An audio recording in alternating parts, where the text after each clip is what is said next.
artificial, and we don't really know what intelligence is.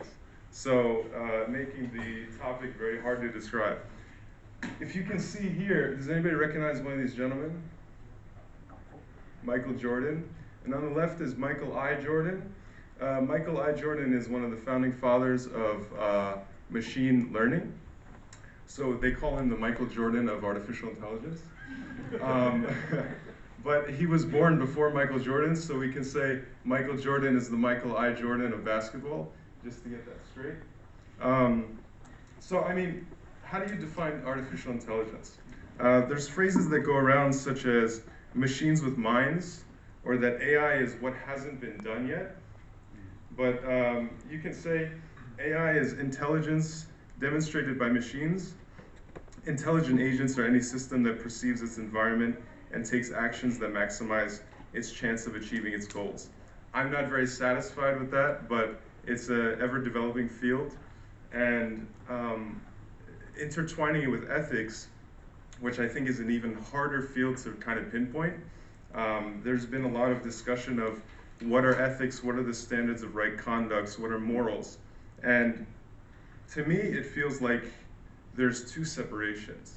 You can look at ethics as kind of a code of conduct. And morals to me feels like more of what you personally feel is right for you or society wants for it. So it's kind of a universal versus a local combination. So combining this vague term of AI and vague term of ethics is going to be very difficult. Is anybody familiar with Isaac Asimov? Yes? Okay. Science fiction writer. And if I can just have a time check at 5 and 10 minutes, if you don't mind. Yeah. So Asimov's law of robotics is one of the first kind of standards of what robots should do. It comes from the inspiration for I, Robot of Will Smith, very famous actor. And the first law is a robot may not injure a human being or through inaction allow a human being to come to harm.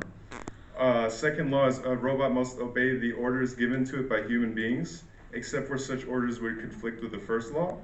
And the third law is a robot must protect its own existence as long as such protection does not conflict with the first or second laws.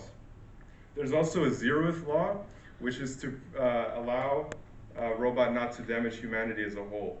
I kind of parallel it to Buddhism, where one of the first sections is all life is suffering, which the zeroth law would be there is suffering. You have to make that assumption. So much of what Asimov does is to basically show what the loopholes are in this field and show how the laws kind of fall apart. And in today's ethics, especially with Omohundro kind of talks about the basic AI drives and how there may be loopholes for self-preservation and otherwise. So, oh yeah, of course, faith and danger. A lot of people in technology seem to have faith that we're going to solve all of humanity's problems.